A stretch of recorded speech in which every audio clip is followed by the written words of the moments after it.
Alors, je tiens à vous remercier pour votre présence ce soir et votre participation.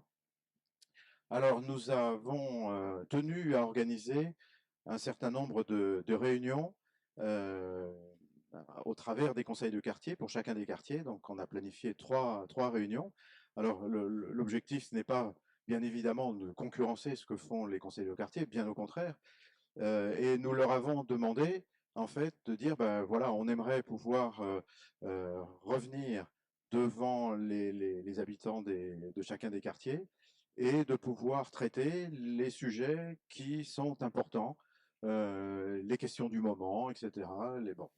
Alors, une autre information, c'est vrai qu'on a une lettre d'information qui est régulièrement diffusée à toutes les adresses mail qu'on nous donne. Il y a beaucoup d'informations dedans, etc. Mais c'est vrai que nous n'avons pas assez d'adresses mail pour pouvoir diffuser très largement. En début de mandature, on se disait que nous pourrions essayer d'avoir un peu moins de papier, d'en avoir toujours pour ceux qui le souhaitent, bien évidemment, et de privilégier l'envoi dynamique par mail, que ce soit le PUC Info, que ce soit les lettres d'information.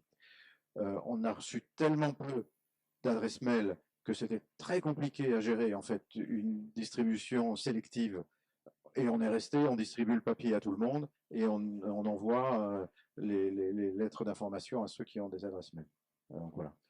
Bon, mais notre nouveau site, je l'espère, permettra plus facilement de communiquer, d'échanger et de travailler sur l'ensemble des supports. Alors, concernant la rue du Haras, est-ce qu'il serait possible d'envisager des indications plus claires sur les limitations de vitesse? Alors déjà, c'est pas très clair. Il y a des périodes où c'est 20 à l'heure, d'autres pas. Comme dans l'avenue Jean Jaurès où c'est écrit au sol. Parce que là, c'est pas- En particulier, les passages où c'est à 20, personne ne va à 20. Et puis, enfin, voir comment le signaler de façon plus explicite.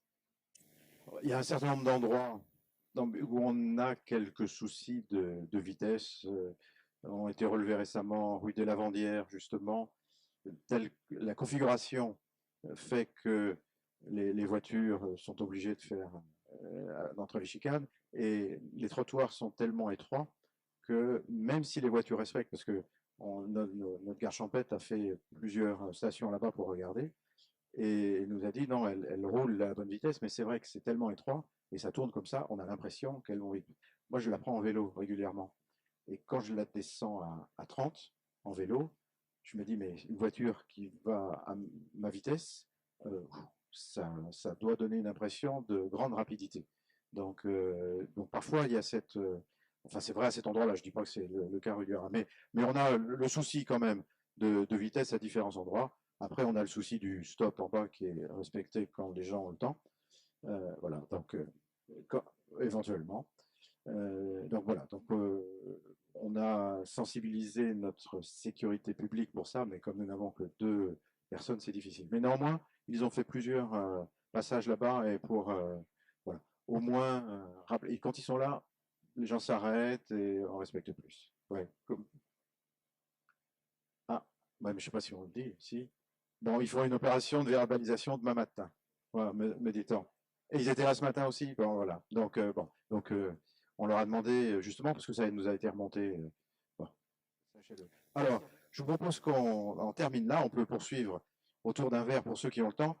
Je tiens à vous remercier pour votre présence et votre participation. Et je peux vous dire que pendant 18 mois de Covid, c'était très frustrant de ne pas avoir ce type de rencontre et ce type d'échange. Et donc, honnêtement, c'est un vrai plaisir de pouvoir se retrouver comme ça. Et donc, je vous remercie de votre présence et on va renouveler.